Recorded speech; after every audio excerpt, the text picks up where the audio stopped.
¿Hacia dónde va el dólar global y local? Yo creo que después de lo que hemos visto en la última semana, a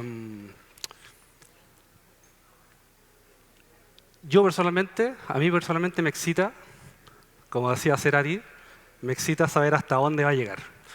Algunos analistas dicen que va a la zona de 8.50, nosotros tenemos una visión divergente. Bueno, vamos. La pregunta es si estamos ante un ajuste del mercado global, porque mucha gente nos pregunta en comunidad traders, nos pregunta si nosotros seguimos el dólar, seguimos el mercado, el S&P 500. En general, el mercado es uno solo, está todo interconectado, ¿ya? Y la pregunta que nosotros hacemos para dar inicio a esta presentación es si estamos ante un ajuste del mercado global y del dólar también. Hay más factores que afectan esta divisa, pero vamos a analizar principalmente tres y nos vamos a inmiscuir ahí en los datos duros de lo que está pasando en China, de lo que está pasando con el euro y en Chile también, ¿ya? Bueno, en general la batahola que se ha dado últimamente en los mercados financieros, principalmente en el de divisas, parte el 18 de septiembre, cuando estábamos probablemente todos nosotros con la parrilla prendida y la copa de vino, ¿no es cierto? Y la Reserva Federal sorprende al mercado al reducir las tasas de interés en 50 puntos base. 50 puntos base. Nosotros, quiero ser honesto con ustedes, probablemente que hay clientes de comunidad traders, nuestra postura era que la reducción iba a ser de 25 puntos base, porque eso le iba a dar cierta estabilidad al mercado. Teníamos una perspectiva de que probablemente menos 50 puntos podría haber agregado algo de volatilidad al mercado que hasta ahora no ha pasado, ¿ya? ¿Qué es lo que se viene para el 17? Para el 7 de noviembre del 2024, la próxima reunión de la Reserva Federal. Nosotros diríamos que esta reunión que viene ahora, el 7 de noviembre, probablemente es la reunión de política monetaria más importante del planeta, ¿ya? ¿Qué es lo que dicen las probabilidades? ¿Ya? Trading de bonos, ¿no es cierto? Tasas futuras, swap de tasas. Dice que en general el mercado no tiene una postura clara de si las tasas van a bajar 50 puntos de nuevo o van a bajar 25 puntos, porque en general las probabilidades apuntan a un 50 y 50. No hay mucho más que comentar al respecto, ¿ya? Pero lo que sí nosotros apuntamos es que si las probabilidades están igualadas es precisamente porque el mercado no tiene claridad de qué es lo que va a pasar, ¿ya? ¿Qué es lo que ha pasado con la inflación en Estados Unidos? ¿Por qué la Reserva Federal está bajando las tasas? Bueno, en junio del 2022 la inflación en Estados Unidos topaba un desastroso 9,1%. Y de ahí ha venido cayendo. No es que los precios estén cayendo. Cuando la inflación cae significa que siguen subiendo, pero a una tasa de rendimiento menor. Y hoy día la tasa de inflación en Estados Unidos bordea el 2,5%, y eso significa que estamos en los rangos metas que propone, más o menos, cualquier banco profesional, ¿ya? No estamos hablando del Banco Central Argentino, ni el del venezolano, estamos hablando de bancos profesionales, como el chileno también, que en general estos bancos centrales tienen rangos metas de inflación entre el 2 y el 2,5%. Hasta el 2,9% puede ser aceptable, ¿ya? Pero la inflación en Estados Unidos ha venido cayendo de manera consistente y es precisamente por eso que la Reserva Federal toma este timón y reduce las tasas de interés jumbo, como le dicen los analistas, en menos 50 puntos en la reunión pasada. Esto es una pregunta que hago yo, ¿eh? ¿Esto es un factor para celebrar? Nosotros pensamos que no, ¿ya? ¿Por qué? Porque nuestro escenario de riesgo hacia el mediano y largo plazo es que estamos camino en una regresión a la media. La gente que es del área matemática me puede entender, pero es como volver al promedio histórico, ¿ya? Si nos damos cuenta, esta es la inflación que tenía el euro históricamente desde 2015, no me da mal gráfico, pero si se dan cuenta, hasta antes del COVID, la zona euro estaba luchando contra la deflación. O sea, las tasas de inflación no superaban el 2%. Y esto revela, cuando las economías tienen inflaciones que están relativamente muy bajas, eso refleja un problema de confianza, falta de consumo. Todas las economías desarrolladas basan su crecimiento económico en la demanda interna. Por lo tanto, si yo tengo incertidumbre que voy a perder mi trabajo, no cambio el auto, ¿no es cierto? No compro zapatillas, no cambio el televisor. Entonces, esta foto, si se dan cuenta, hasta justo antes del COVID, nos dice que en la zona euro había una profunda desconfianza. La confianza es la base fundamental para cualquier tipo de relación humana, amorosa, de negocios, no confidence, no business. Si no hay confianza, no hay negocios. Es así de sencillo, ¿ya? Y la zona euro, hasta antes del COVID, estaba en deflación, luchando contra la deflación. Y hoy día tiene una inflación en torno al 2%, o sea, ha venido convergiendo a la media, como se dice, ¿ya? ¿Qué pasa con Estados Unidos? Un poco lo mismo. Previo al COVID, me pongo acá porque la luz de ahí es un poco fuerte, ¿eh? Previo al COVID también, los niveles de IPC estaban relativamente estables bajo el 2%, 2 como algo, pero un poco más normalizado que en la zona euro. 2%, falta de consumo, acuérdense. ¿Esto genera confianza? Es una pregunta que yo personalmente creo que no. Y comunidad de traders creo que no.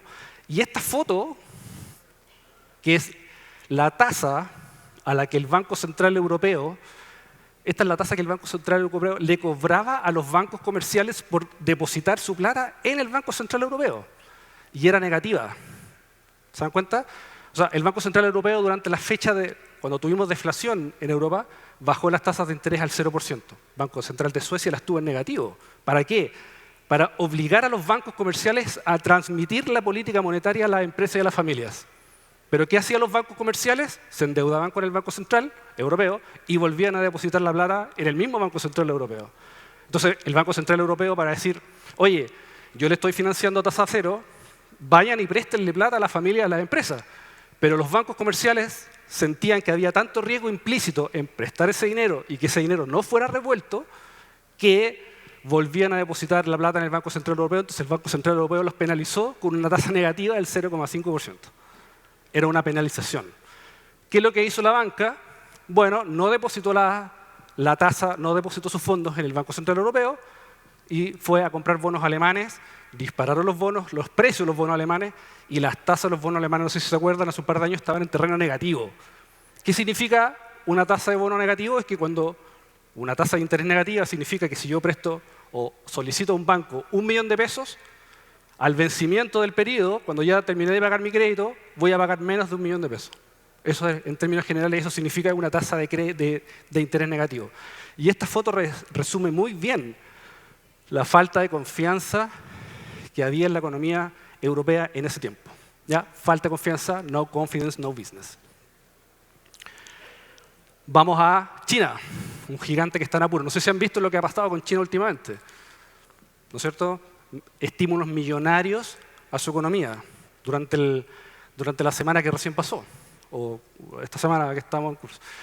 China, fíjense, alguien, creo que era el expositor de Pepperstone, que estuvo hablando algo de China. Fíjense, Estados Unidos tiene un crecimiento económico de 3%. 3%. Tiene una tasa de interés que la bajaron recién a 5%, una inflation rate o una tasa de inflación de 2,5% y una tasa de cesantía que está en 4,2%. Entonces, hoy día Estados Unidos está en un círculo muy virtuoso. Crece, tiene baja inflación y tiene bajo desempleo. ¿Ah? Podemos hablar un poco de la gráfica que pusieron hace un rato atrás, con la diferencia de los impuestos entre Donald Trump y Kamala Harris. ¿Ah? Donald Trump, bueno, eso lo voy a comentar después. Pero China tiene un crecimiento que es mediocre, absolutamente mediocre, con una tasa de interés que está muy por debajo de la de Estados Unidos, por lo tanto debería tener un crecimiento mejor. Tiene una tasa de inflación de tan solo 0,6%. O sea, ese gráfico que yo les mostré de Europa ya lo tiene China hoy día. Consumo cero. No hay consumo. O digamos un consumo que crece, pero a tasas mediocres también. ¿Ya? Y China hace un tiempo atrás también quisieron cambiar su modelo de crecimiento económico desde uno exportador a uno de demanda interna, como lo hacen las economías desarrolladas. Hasta el momento no les ha funcionado porque el IPC en China es un 0,6%. O sea, estamos luchando contra la deflación en China. Tiene una tasa de cesantía que está por sobre la norteamericana y lo más preocupante, porque acuérdense esta frase, podemos endeudarnos, pero siempre el cobrador en algún punto del mediano plazo va a tocar la puerta. Y China actualmente tiene una deuda al PIB de 83,6 puntos. O sea, deben prácticamente todo lo que producen. ¿Estamos? Ahí hay más datos de la zona euro que los pueden revisar, pero en general hoy día China está en un círculo vicioso, a diferencia de lo que está pasando en Estados Unidos. ¿Ya?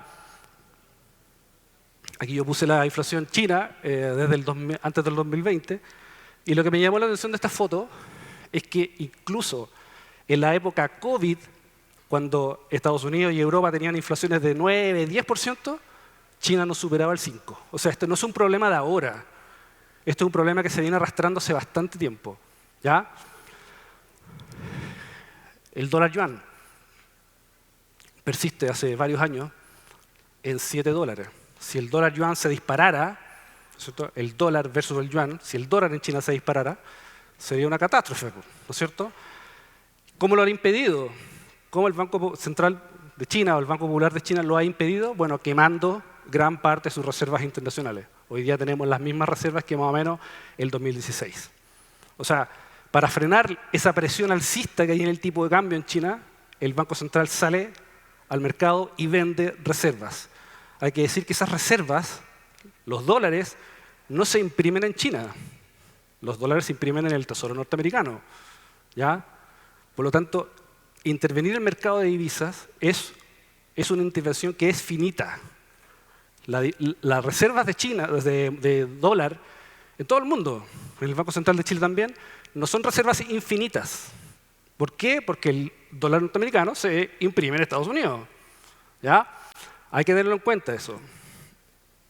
Y aquí yo puse esta lámina, que fue, bueno, está en inglés, pero fue el vamos a la intervención que hizo el Banco Central de China, el Banco Popular Chino, a su sistema financiero. Y aquí esta presentación yo la mandé el lunes y todo esto se desencadenó el lunes en la tarde, o el martes. ¿Ya? Y aquí hice unas anotaciones en mi libreta como si fuera un abuelito. Bueno, el Banco Central de China inyectó cerca de 33.000 millones de dólares a su sistema. El mercado lo celebró, el cobre subió 5 o 6% en 2 días. La pregunta es ¿por qué está haciendo esto? ¿Por qué el Banco Central tendría que estar interviniendo en el mercado? Que se supone que es un mercado que transa a precios de mercado. ¿Ya? Permiso, me dicen que hable un poco más fuerte. Ahí. Ya. O sea, China está interviniendo en el mercado. Y aquí yo no tengo los datos. No tengo el gráfico, porque esta presentación la mandé el lunes. Y esto pasó después. Pero si contabilizamos la cantidad de veces que China ha intervenido su mercado financiero, yo conté 11 en los últimos 3 años. O sea, esto que estamos viendo hoy día, que generó una tremenda batahola, ha pasado 11 veces para atrás, o 10 veces para atrás. ¿Ya? Y en los últimos 3 años, en los mismos 11 estímulos monetarios, yo noté aquí, el Shanghai Composite ha caído un 13%. Los últimos 3 años. El sector real estate o el sector inmobiliario China ha caído un 44%. O sea, un desastre. Y el CSI 300, que son las 300 compañías de mayor capitalización de la bolsa china, ha caído un 18%. O sea, y aquí quiero detenerme un poco, porque en general yo creo que todos los que estamos aquí presentes hemos quemado alguna cuenta alguna vez. Y quiero hacer una comparación entre lo que está haciendo el Banco Popular de China y nuestras propias cuentas de trading. Esto no está en la presentación, se me acaba de ocurrir. Cuando tienes una posición perdedora, todos los managers que realmente saben te dicen en inglés never hold with a loose position. O sea, nunca te enamores de una posición perdedora. La gran mayoría de la gente que quema las cuentas, las quema porque no tiene una estrategia de stop loss. Al revés, en vez de cortar la hemorragia de la posición, le depositan más fondos a la cuenta para aguantar. ¿No es cierto? No sé si yo creo que estoy describiendo varios.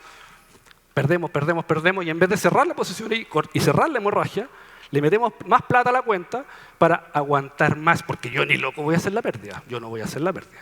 Son las excusas que da la gente. Bueno, en términos de trading, lo que está haciendo el Banco Central es como que si yo tuviera una posición perdedora hace 3 años ya, yo le voy a depositar un poco de plata a la cuenta y voy a llamar al broker y le voy a decir, oye, bájame los niveles de garantía y así libero margen. Porque el Banco Central de China lo que hizo es depositar fondos al sistema bancario, que estaba perdiendo hace 3 años, y además encima le bajó el requerimiento de capital a los bancos. En términos generales, es el mismo error que comete el 90% de la gente que pierde. Depositar un poco y decirle al broker que te baje los niveles de garantía para liberar margen, para salir del margin call. Había una presentación recién con algo de margin call. Para salir del margin call, depositamos un poco de fondo y llamamos al broker para decirle bájame los niveles de garantía. Yo creo que es un graso error lo que están haciendo. Y el mercado así lo valora. Así lo está viendo el mercado también. Porque del 2023, mientras el S&P 500 ha subido un 50,33%, el Shanghai Composite en el mismo periodo ha caído un 11,13%. O sea, un desastre lo que está pasando en China. ¿Ya? Aquí tengo una foto del sector real estate desde el 2019, ¿no es cierto? Que esos fueron los máximos logrados. Ha caído un 66% en los precios actuales. Y el 2024, este indicador ha caído un 18%, o sea, prácticamente un 20% de pérdida de valor bursátil, lo que es un desastre. Imagínense ustedes perdiendo un 20% de la cuenta, solamente en un año. La pregunta también es interesante, saber si en China está la escoba, ¿por qué el cobre está en los niveles actuales? ¿Por qué sigue subiendo el cobre? Aquí hay que sumarle un 6%, porque esta foto está hasta el lunes, antes del rally que se pegó el cobre. Entonces, en general, lo que vemos es que el cobre durante el 2024 está un 16% por sobre el precio de apertura o del cierre el año pasado. Estuvo en $5.20 en mayo de este año, pero yo creo que lo realmente relevante acá es entender que el cobre, con todos estos estímulos que le ha implementado la economía china al sistema financiero, el cobre está un 14% desde los máximos anteriores.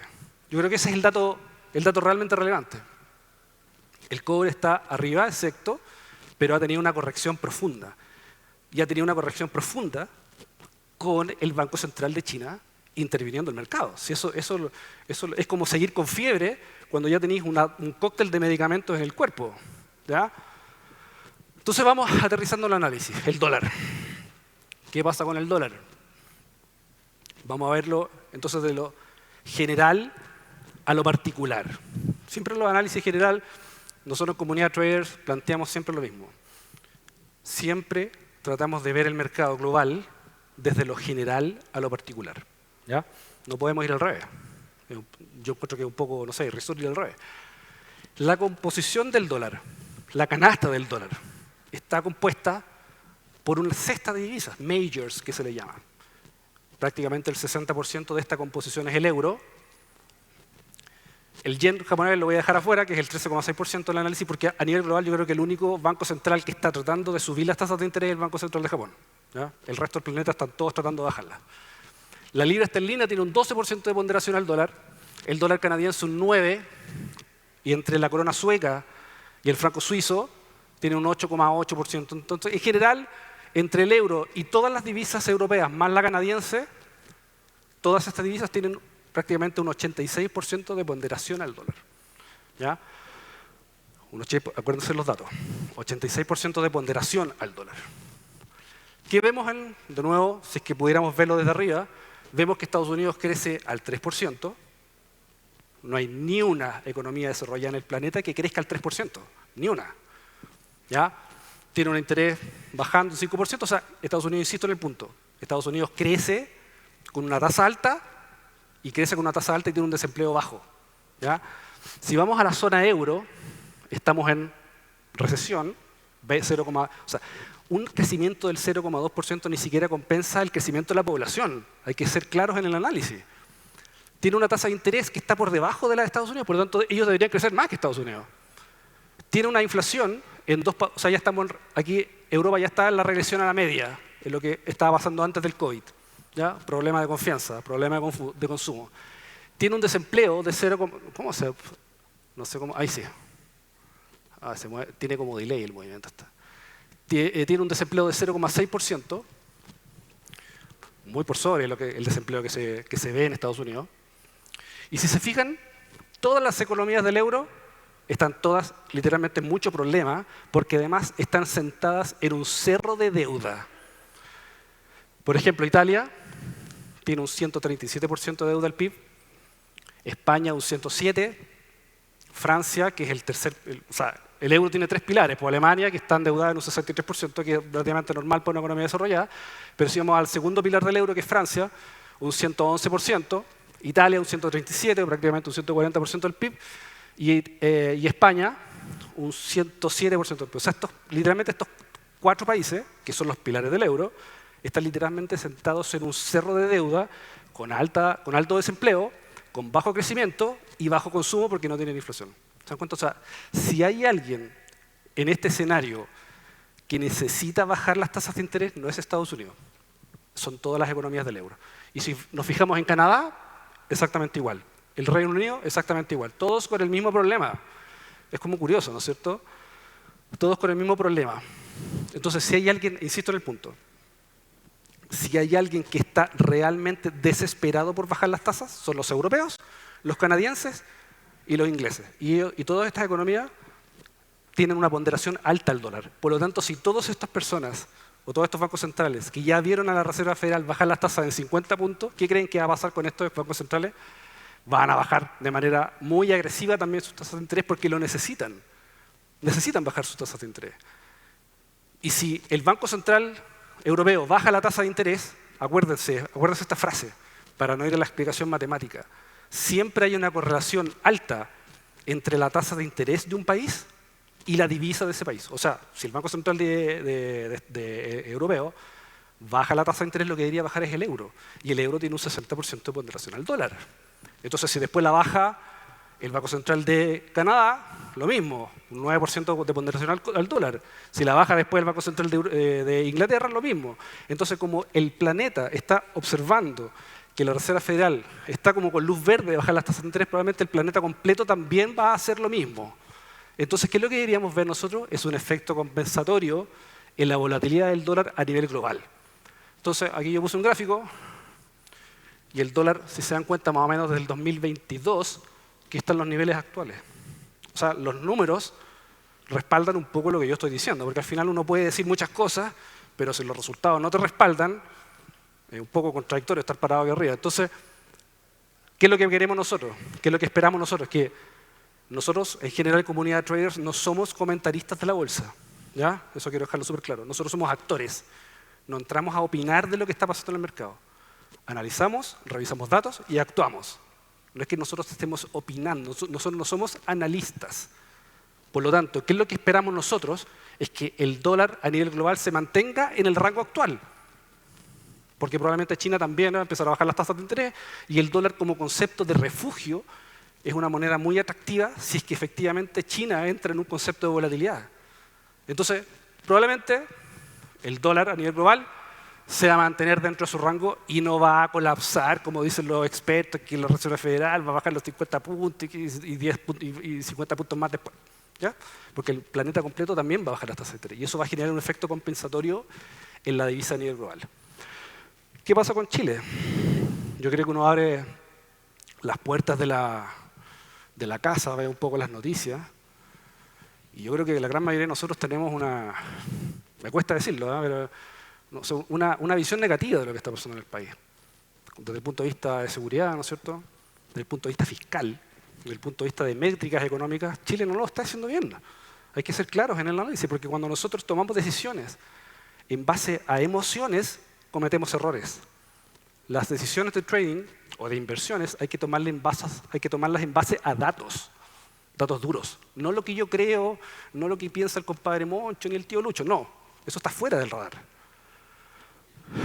Esta es la cotización del dólar global, dólar peso y cobre.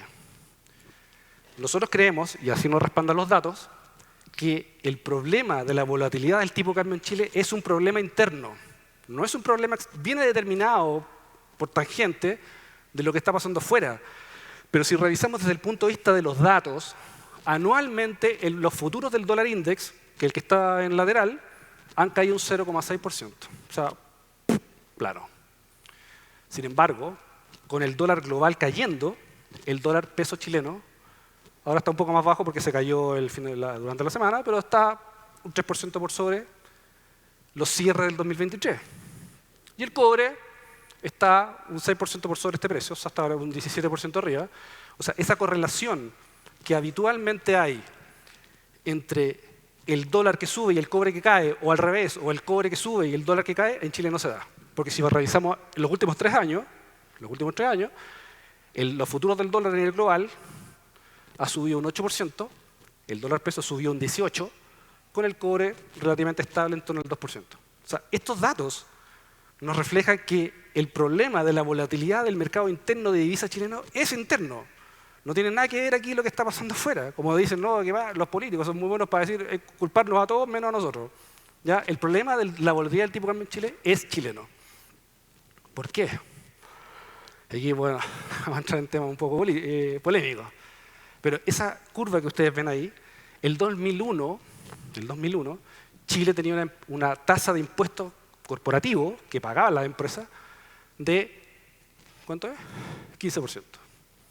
15%, o sea, aquí estamos hablando de las empresas grandes que pagan el 27% hoy día. No estamos hablando de la panadería de la esquina, estamos hablando de las empresas que son capaces de mover el capital entre un país y otro. Las empresas grandes en Chile hoy día pagan un 27% de impuestos corporativos, significa que en 20 años hemos duplicado o hemos multiplicado por 2 la tasa de impuestos. Y eso a mi juicio es grave, porque no es lo mismo subirle la tasa de impuestos a una empresa norteamericana como Google, como Facebook, que subirle los impuestos a una empresa chilena. Las empresas chilenas, la matriz operativa es análoga todavía. ¿Se dan cuenta? Si tú le subes los impuestos a Google, Google tiene tecnología para aplicar y hacer economías de escala. Las empresas chilenas no. En términos generales, esa subida de impuestos también se refleja en los precios de lo que nosotros mismos consumimos. Hay que aprender una frase, que puede ser polémica, pero los impuestos no lo pagan ni las empresas ni los dueños de las empresas. La pagamos nosotros, que somos los que consumimos sus productos.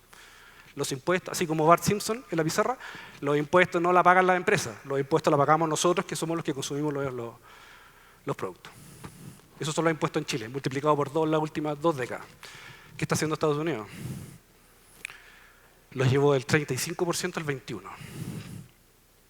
Eso es lo que está haciendo Estados Unidos. O sea, mientras Chile está subiendo los impuestos, Estados Unidos lo está bajando. La primera economía del planeta está bajando los impuestos y una economía chilena ahí en el mundo lo está subiendo. Me parece a mí un poco contraproducente. Entonces, si ya sabemos que Europa está en problemas de deflación, confianza, China tiene un poco el mismo problema.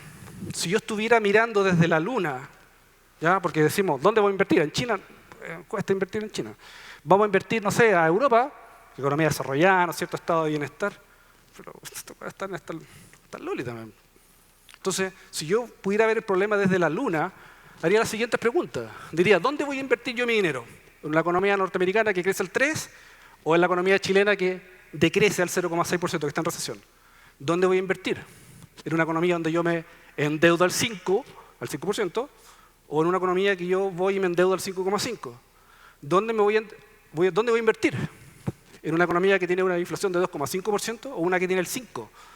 Y sigo, ¿dónde voy a invertir?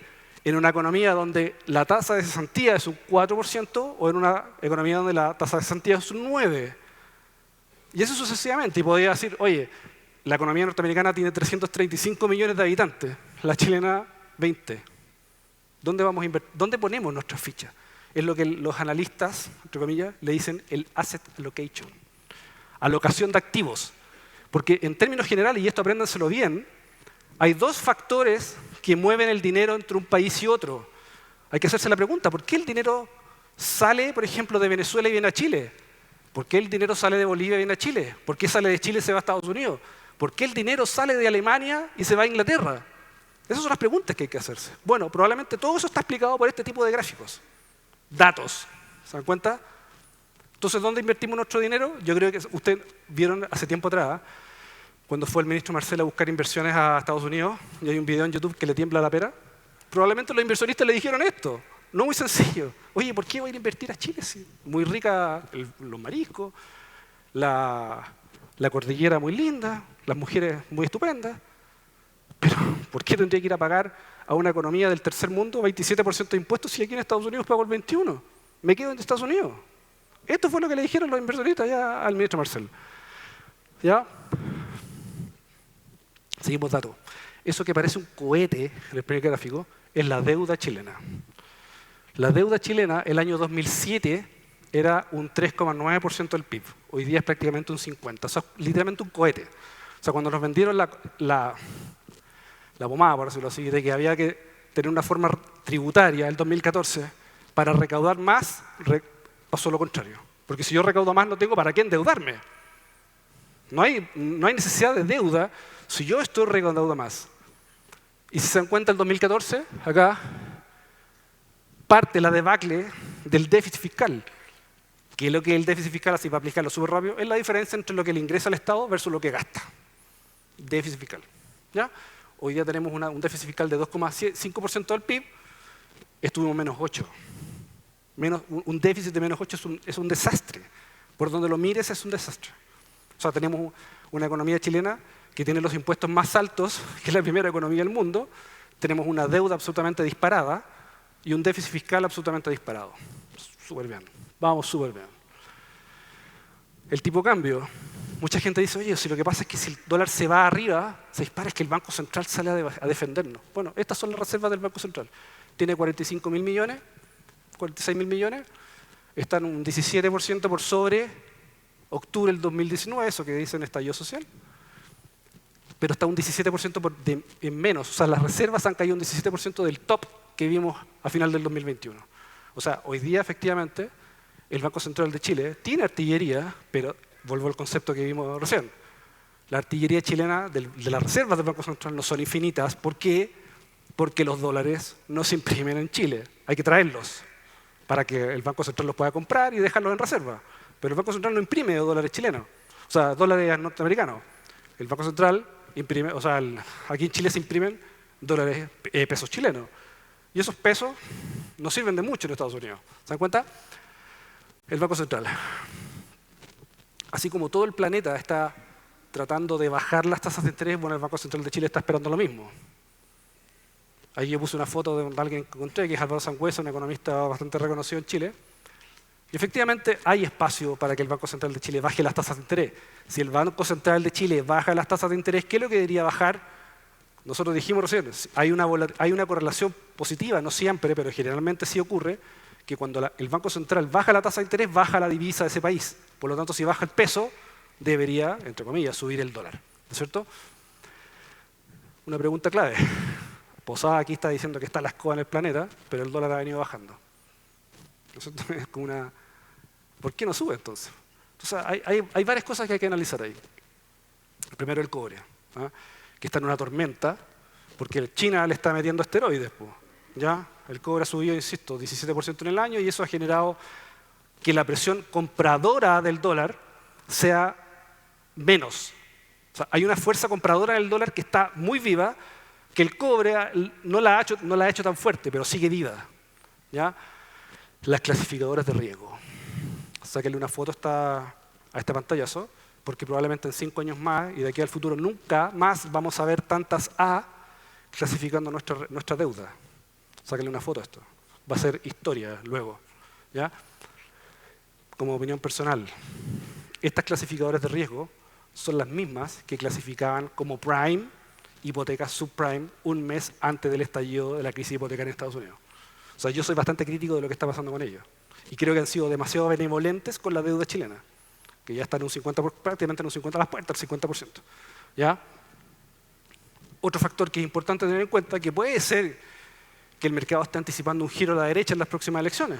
Tenemos elecciones municipales, el próximo año tenemos elecciones presidenciales, pero principalmente yo creo que el dólar no ha subido tanto por el cobre principalmente, las clasificadoras, pero también porque cuando la Reserva Federal bajó las tasas de interés al 5%, se reactiva el carry trade. ¿Qué significa el carry trade? Significa que yo me puedo endeudar en Estados Unidos al 5% y traer la plata y ponerla al 5,5 aquí en pesos. ¿Ya? Eso es el carry trade, el diferencial de tasa. Aprovechar el diferencial de tasa. En resumen, para no quitarles mucho más tiempo, dólar index nuestra perspectiva en comunidadtraders.com es lateralidad, probablemente subiendo, y dólar peso, ahora que está en 900, 890, 880, nosotros consideramos que son esos precios de compra. ¿Por qué lo digo? Porque imagínense lo difícil que es el mercado. Ya hemos hablado acá, varios han dicho, todos hemos quemado cuentas. Y eso que el mercado financiero tiene solamente dos opciones, comprar o vender. Imagínense tuviera 4 o 5. Nosotros tenemos dos opciones, comprar o vender. Y aún así, la gran mayoría de la gente pierde. ¿Ya? Y esto es como, cuando tú entregas una perspectiva, es como decir, mira, sabes que yo voy a ir a vacacionar al norte o al sur. Pero para decir si voy a vacacionar al norte o al sur, tengo que tener datos a la mano. ¿No es cierto? Tengo que saber si los arriendos en el norte son más baratos que los del sur, cuántos peajes hay para el norte, cuántos peajes para el sur, cuánto cuesta la vez, en fin. ¿Se dan cuenta? Entonces, cuando tú tienes una perspectiva del activo que quieres transar, tienes el 50% del problema resuelto. Hoy día nosotros, en Comunidad Traders, estamos buscando solamente precios de compra. Aunque el tipo de cambio caiga, si cae mejor, estamos buscando precios de compra. ¿Estamos? Me demoré menos. Bueno, gracias por la confianza, comunidadtraders.com. Déjenme ver si se me queda algún dato en el... Bueno, quiero agradecer a Rankia por haberme invitado. Me siento absolutamente privilegiado de estar aquí exponiendo frente a ustedes. Y bueno, y comunidadtraders.com, somos la comunidad de traders más grande de Latinoamérica, así que los espero a todos los que quieran participar del mercado desde el punto de vista de una visión pragmática. ¿Ya? Aquí nosotros no entregamos opiniones, no entregamos opiniones de lo que yo creo, que es lo que pienso, que mira, lo que pasa es que la guata dice... No. Nosotros evaluamos el mercado en base a datos duros, como lo que acabamos de ver. Entonces, cuando tenemos datos duros que respaldan una posición, decimos, nosotros entonces solucionamos, externalizamos el 50% del problema, que es decidir si comprar o vender, decimos, en el dólar, tanto a nivel global como a nivel local, estamos buscando precios de compra.